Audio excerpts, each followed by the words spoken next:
Hey, all you lovely wonks. Thank you so much for joining me today on the Forest School podcast. Sadly, as we said would happen, Wem has gone in peaks and troughs, and unfortunately at the moment is in a little bit of a trough, so she's taking a little bit of time away from the podcast. Not to worry. I have been squirreling away. I've got a few ideas. I've got a few other guests I'm going to be interviewing, so we're still going to be thinking of episodes. We're still thinking of Wem while we're doing all of this stuff today. Oh, I know what I need to do. It's hard to do a podcast on your own. There's nobody to bounce off and there's nobody to remind you of the things. Here's all the things I need to say. We finally put the dates up for our level 3 Forest School training course. We only do one a year because we want to make sure we're giving people the right amount of attention, the right amount of our time and focus. So we've just put the dates up for our September course starting this year, 2025. If you want to come along, we're doing 3 Sundays in September, 3 in March, and then 4 in June. And the idea with that is that you see a little bit of the autumn, you see a little bit of the spring, and then you see a little bit of the summer. So just like Forest School, where we want to see all the change of seasons, we're trying to build our level 3 course this year around some seasonality. So if you do want to check that out, you can head to either the Forest School podcast.com, or you can head to our Forest School website, which is Children of the Forest, which has all got hyphens in between, .com, or find us on Facebook, find us on Instagram. You'll find all those things. Thank you so much to everybody that has joined us on Patreon. We've had a few new people joining us. It genuinely makes the world, both emotionally, it means so much to know that people want to support the work we're doing, but also that little bit of money does help with the stuff that we're doing in terms of the projects we've got coming up. Wem and I want to go and do a bit of traveling around different parts of the UK this year. And so having a bit of money that you guys are giving us in support means that we can pay for petrol or pay for some crisps at the petrol station. So thank you so much to everybody that's supporting us on Patreon.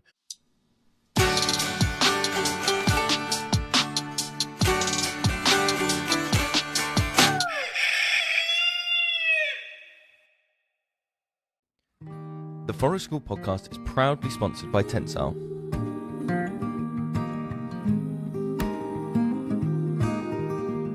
As Forest School leaders, Wem and I know how important it is to provide a space where children can regulate their emotions and get the sensory input they need, even in challenging weather. We've always loved using hammocks for their calming, swaying motion, but let's be honest, they're no good in wind, rain or snow.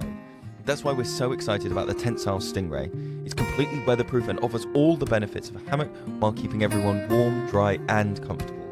We've had kids use the Stingray in all kinds of weather, wind, rain and even snow, and it's become a favourite place for them to warm up, re-engage and find calm. With a 400 kilo weight limit, it's incredibly sturdy and provides plenty of space for kids to feel secure, while its no-sear mesh keeps out bugs and the 5008H rainfly handles even the heaviest downpours.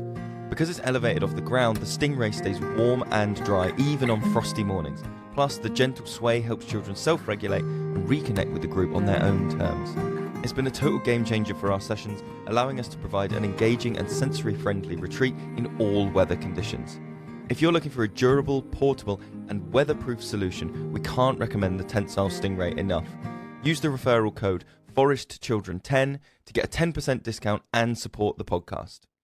Now, I want to get into the topic of today's issue. Today is, well, what are we now? The something of March. We are in there. And I've just put up a video on Facebook that's done better than a lot of videos that I put up do. So I put up a video this week of me explaining how I facilitated 2 different play types non-judgmentally in a way, in a single space in our Forest School container. And I was talking about how, I'll do a little bit of the video again, I guess.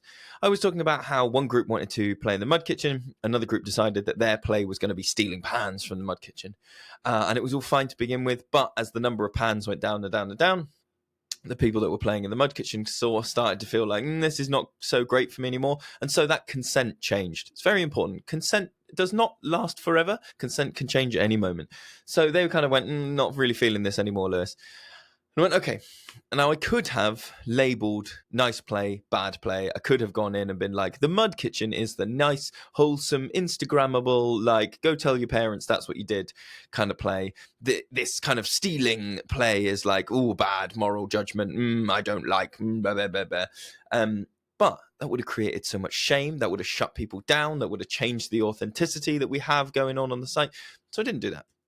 What I did was I analysed for a moment, what are the needs going on here? This person that's doing the mud kitchen, they need some peace. They need some space to work with the equipment that's there.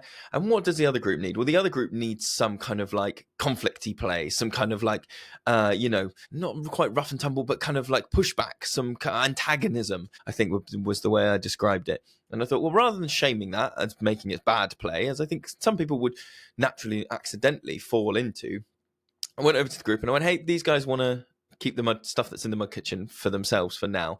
But how would it be for you guys if I had been tasked by the people who are running the mud kitchen to come in to save the pans? So I'm now trying to steal from you. What do you reckon? And they went for it, which was great. So my goal there was to try and go, the people that need the mud kitchen, their play is valid and needs to be supported. How can I do that? The people that want to be antagonistic and want to do stealing and like defensive things, their play is also valid, doesn't need to be judged, just needs to be facilitated. How do I do that? And I've managed to find it. It was an interesting way. So that's by and by. Lots of people have liked that video. Lots of people have found it very helpful, which is great. It's a very easy way of sharing that kind of non-judgmental approach. But here's the thing that I found really interesting, which is that some of the comments and some of the messages that we've got from that video have asked me questions about what I would describe as different scenarios. So that scenario I've just outlined is the scenario for which I would go, maybe I can be the person that steals the thing back. But what I was getting asked on and comments online were things like, what happens if they go and they take that on and they start picking on this person? And what happens if they go and do this? And how do you deal with that? Because it always leads to this. And some people were kind of asking in a curious way, what happens if this spirals up and up and up? Some people were asking in quite a judgmental way and more kind of, I would say, commenting on like, you're bad because you've opened the door a tiny bit. In terms of this play, you've opened 1% of antagonism, and that's bad because imagine how bad 100% of antagonism would be. And I was like, oh, this is really interesting. This reaction is really interesting. Some of it comes from a place of like, I'm putting myself out there as somebody that knows a little bit about what's going on. And so some of it is people asking advice and some of it is people judging, which is ironic in a video where I'm talking about non-judgmental approaches, that people are coming and being like, I'm going to judge the thing you did. That aside, I was trying to work out, why is that happening? Why am I getting questions about a different scenario, a more extreme scenario, or a future scenario? And I think there is something where, as people who are responsible for play, observing it, facilitating it, holding a container for it, and I mean this in the very original sense of the word, I think adults are triggered by play more often than they acknowledge. So why is this interesting for forest school? I've given myself some prompt questions here. If I look over to the left, it's because that's what I'm looking at. Why is it relevant in forest school? Well, I think forest school has huge ties to playworking in its history. Lots of, no, not everybody agrees on that, so please don't come for me.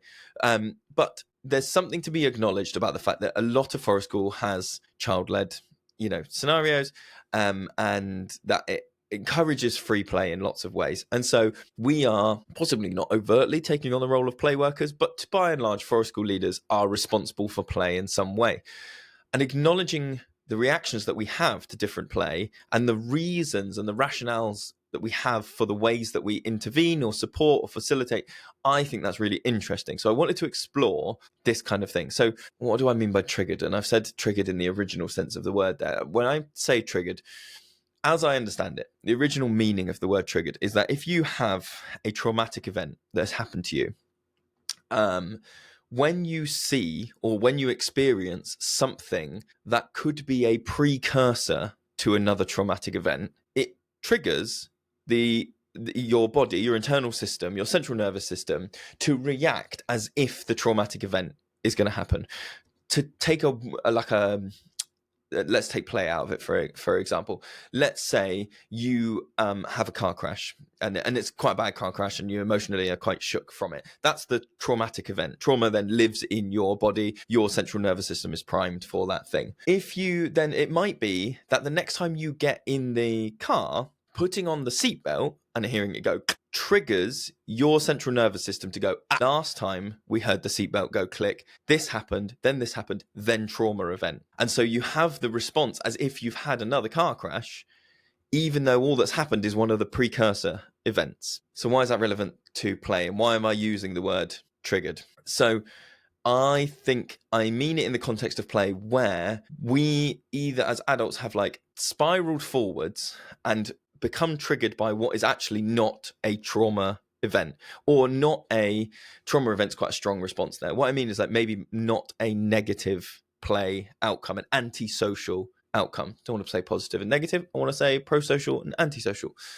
So as forest school leaders, we might have this kind of built-in this experience that means that we can kind of see things and go, oh yeah, no, I've been doing this job for X number of years. When someone starts doing this type of play, it always leads to this type of play, which always leads to this type of play, and then we end up with this kind of play, these antisocial outcomes or whatever it is. And so maybe the phrase is like, people get triggered and they try and nip it in the bud. And I think that's really interesting. So some common examples that I was thinking of would be like any attempt at rough and tumble play, even fully consenting, fully safe, fully facilitated and mediated rough and tumble play. I think sometimes people's response to rough and tumble play, seeing small people grab each other and start to move around, laughing, smiling, whatever else, triggers a response of as if someone has slammed the other person into the ground and there's blood dripping all over their face and whatever else. But that's not actually what's happening. But we get triggered as leaders because we have this thing going on. I think risky play has this. So any kind of like risk, and particularly physical risks, that's why I think people sometimes are a little bit triggered by like tool use with younger children, because they spiral forwards and go and they respond to children moving a knife quicker than they were expecting, and the response they give is as if somebody's put a knife into their leg. And I'm not saying these things are wrong, I'm just identifying that like perhaps we can look at these things as like a triggering event and not necessarily the trauma event. The trauma event would be knife in leg, the triggering event would be someone moves a knife in the way you're not expecting. That's not a trauma event though, that's a triggering event. And then the other one is, and I think this is particularly common for people who maybe are more used to a school-based setting and a school-based education system, which is like rule breaking is triggering. And what I mean by that is like any type of small rule breaking, people can sometimes spiral, and maybe it's like broken window theory, or maybe it's like, again, nip it in the bud. And then they go to the response is as if like, rule breaking in terms of like they've got out their seat to stretch their legs in a lesson, but the response is as if they have brought a flamethrower into the hallway and started torching the displays with all the crinkly paper on them. Right? That's not what's happening, but the response is there. And identifying these kind of things and like going, okay, I think there's also something in there which is built in. And I wish I had when to bounce off with this idea. But I think if you are somebody who works in this kind of field, in this kind of holistic education, maybe not specifically outdoor education, but if you are someone who's in like alternative education and this kind of thing, I think there is I'm going to go out on a limb. I think there's a high chance that you had an interesting childhood, and that there are events from your childhood that you remember, and so that and we're all carrying those with us as we are adults in the world. So if you as a child had some significant events around like bullying, now in your role as an outdoor leader, if you see the beginnings of somebody like making a joke that not everybody likes, your history might mean that you then get triggered and have an exaggerated response to that incident, as opposed to the actual thing. The actual thing hasn't happened yet. And so I think that's really interesting to reflect on ourselves and like, what are we carrying with us? What, if you look at Playworker curriculums and Playworker qualifications, from decades ago, lots of them have in lots of self-reflection, because part of playworking was an acknowledgement that the playworker is part of the play and that they will have an effect on the play. And I wish that was part of forest school, because I think it's a hugely missing part of the pedagogy that it exists and lots of people do it, but I can't find it written down anywhere overtly. And I think that's where you can still get some quite didactic forest school, which is like, I'll run the thing, or I facilitate free play, but I'm not in the play. And anyway, by the way, I think forest school leaders could do more to acknowledge their own role and influences on play. Anyway, that aside, I do want to acknowledge at this point that I think there is a skill that outdoor leaders have, and anyone that works with children. No, I don't know if I believe it's anyone that works with children. A lot of people that work with children will have a skill that I would call forecasting, which is the kind of thing that I've just been describing, where you are forecasting what's going on and thinking like, yes, I have seen this pattern before. It goes to A, then to B, then to C. And so I know that if I don't do anything now, there will be... Or no, I shouldn't say no. You feel that if you don't do anything now, that it's train tracked and, you know, fully railroaded. You know, we have these patterns, and this is how stereotypes and stuff work, isn't it? You know, these stereotypes exist because they save our brain time. And so in forecasting, we see the writing on the wall with a tiny thing. Kid gets out of their seat, or kid moves a knife in a way we're not expecting. And we go, yeah, I know where this is going if I don't intervene. That's not necessarily true, I don't think, but that's possibly the reaction that a lot of people have. And the justification that a lot of people have for coming down in a very hard way on smaller things, or on things that might not seem, you know, the way that they are. So what does that mean in terms of its effect on play? I've just said we need to acknowledge our role on play.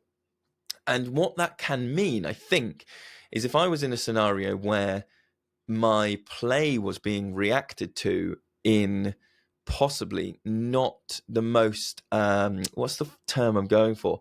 Like maybe balanced, or I don't want to say appropriate because that's not quite right, but something like proportional. Proportional is the word I want to go for. Proportional responses to the actual events. And thinking about like, okay, so you're in a play space where responses are not always proportional. You know, there is an element of space holding, of safety that we have to have under our responsibilities as leaders. And so we're not going to be like, oh, I'd never respond to anything because I don't know where it's going to go. You know, I'm not suggesting that for a minute, but I do think it's interesting to be like, okay, what's it like if you get level 7 responses to a level 2 incident?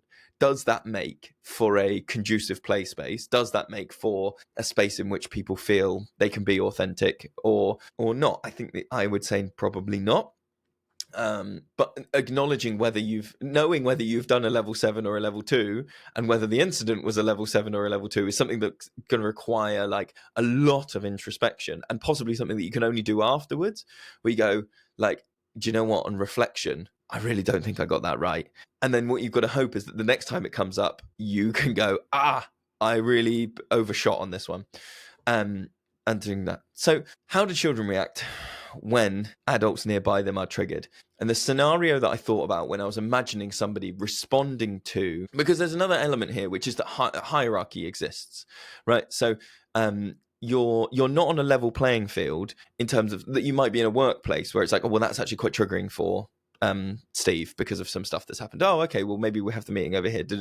This is a person, a leader, a teacher, an outdoor facilitator who is higher status normally than their participants. By and large, they're responsible for more things. They have a bit of status. And and the person who's receiving this triggered response is lower status. So we have to balance that and go, okay, what does that look like? And I was imagining that scenario that normally comes, I associate most with like teenagehood, where I can remember a teacher's absolutely blowing up at the class or blowing up at an individual, and the individual or the class kind of looking around and going, God, what is this? This is, you know, it's the first time I can remember being consciously aware of like, this is a level 8 response to a level 2 incident. Oh my God, you know. And so that's really interesting, thinking about those scenarios, those times that we've all, I think everyone that's been, you know, sometimes it happens just in parenting, doesn't it? You know, because of things that have gone on in the day, you have a disproportionate response to things because you're triggered, because you know that last time this resulted in nobody eating dinner and we were late and we did the thing, or we didn't get out the door in time. And so actually, anyway, I digress. I'm getting off on the thing.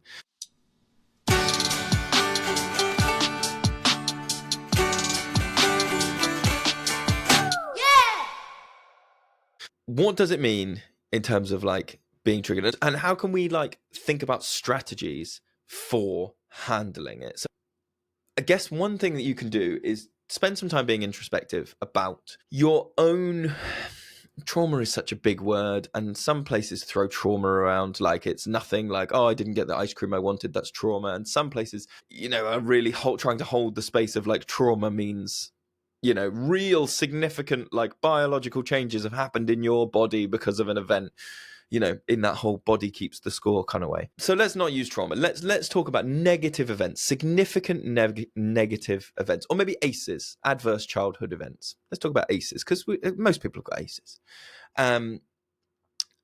Knowing what your own ACEs are can give you a crib sheet to look for in terms of your responses, and can also be helpful if you feel comfortable with the people that you work with, being able to go and talk to them and say, listen, this is a touchy thing for me.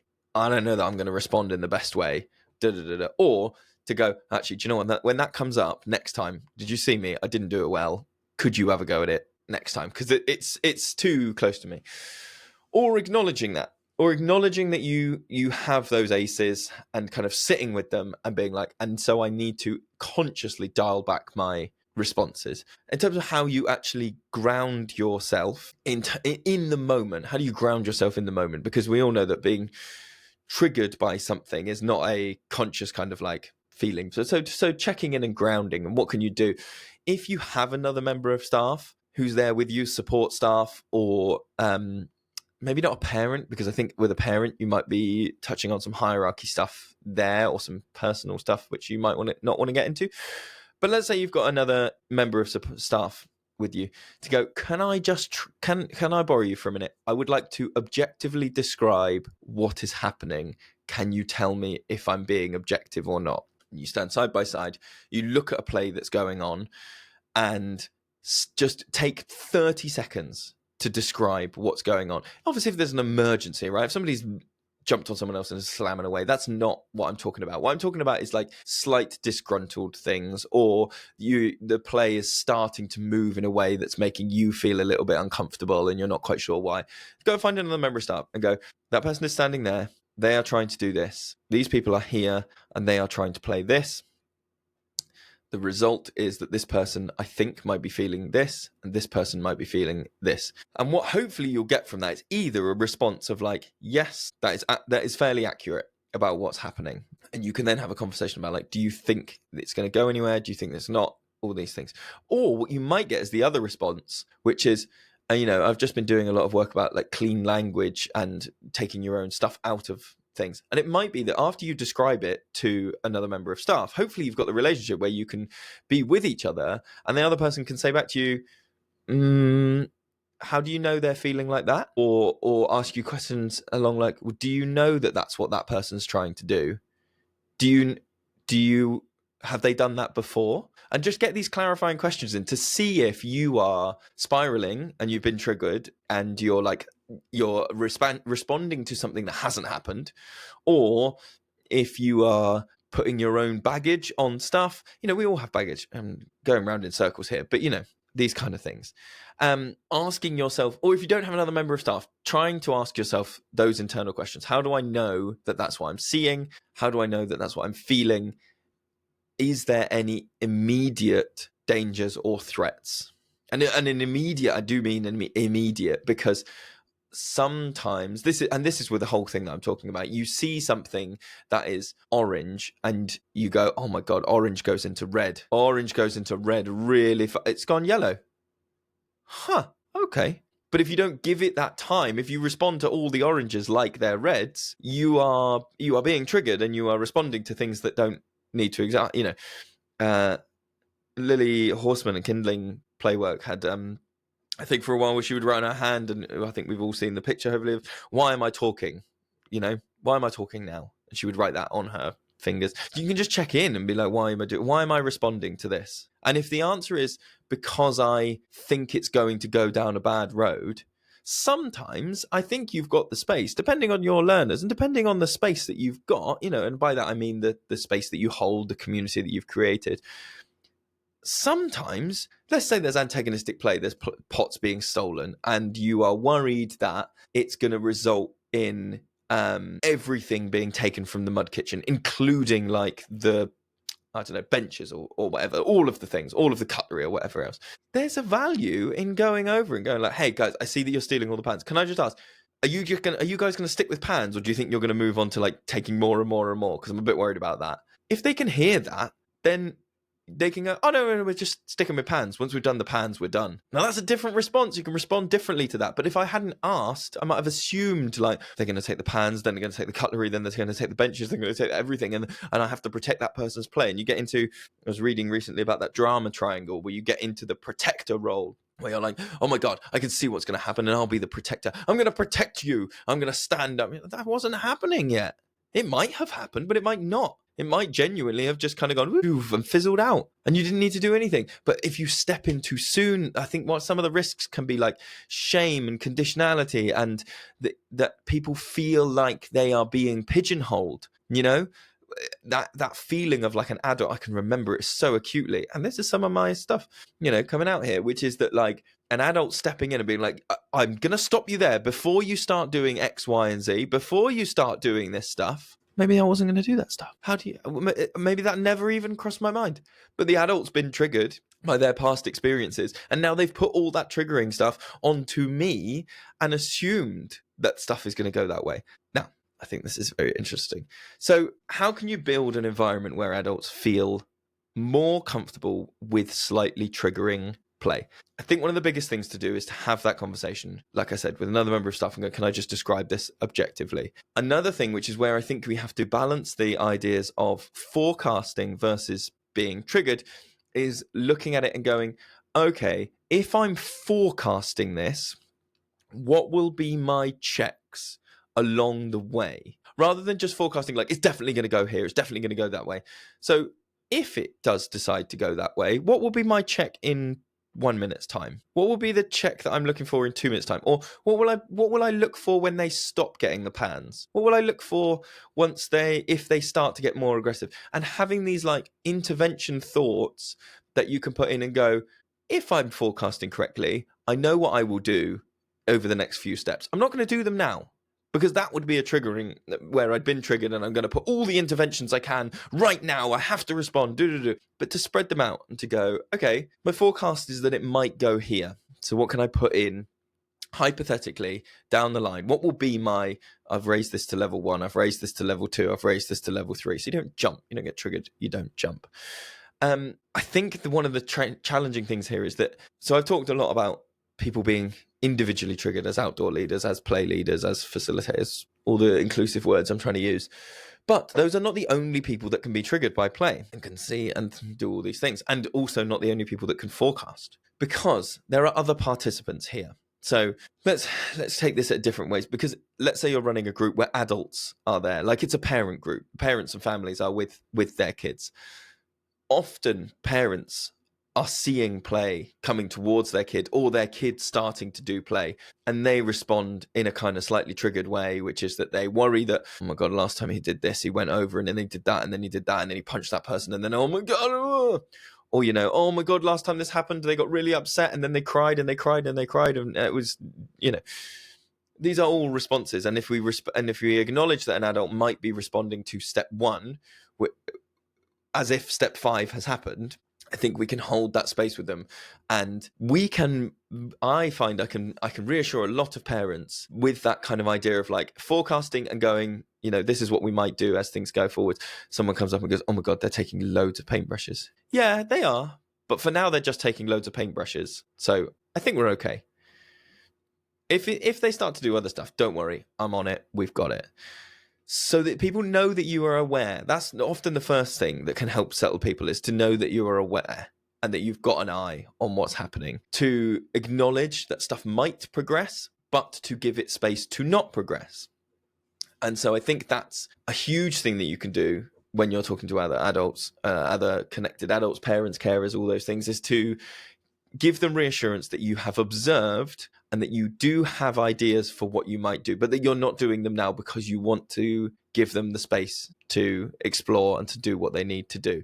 And say, I trust that they might come back down from this, or that they might take it in a different direction, or something might come up. A buzzard might swoop down, peck somebody in the eye, completely disrail everything, right? You don't know. You can save yourself a lot of angst. The other people that can be triggered by play is other play participants. And this is very tricky. I think it's possibly the trickiest of all three of these groups, because if a young person is triggered by a certain type of play, that to me would suggest a very significant ACE, a very significant negative event in their history that means that they are responding, and by triggering, we might be talking about like a really emotional response to like having like they built a Lego house and it was completely smashed to pieces and it was absolutely emotionally devastating. And so the next time someone offers, hey, should we get some Lego out? They are like, no, we can't do it. No, it's bad. I'm good. And they get really upset and really distressed. Again, I think finishing the story is really big in terms of helping people who have young people who have play associated with trauma.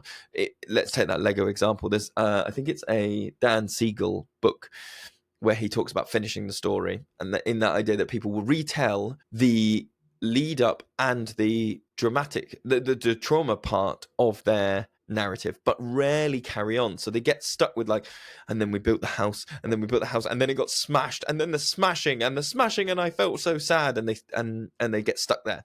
And they think about it again and they're like, yeah, and we built the thing and we did the smashing and so sometimes being able to offer the rest of the story, if you know it, you can go, oh yeah, and then I remember we picked up the pieces, didn't we? I can remember we put them in the right order, and I think we had another go at building some more of it, didn't we? Oh, I remember we made X, Y, all that stuff. And what you're helping there is if somebody then starts to have that ACE response, trauma response, where they feel like, oh my God, this story's happening again, this narrative's happening again, you're strengthening the pathway after the trauma. You're strengthening the pathway that goes, oh my God, yeah, and then it got smashed. Oh yeah. And then I remember that it also, we put it back, some of it back together. Oh yeah, I remember. And so you'll still have the emotional high, but you can help people to get themselves back down.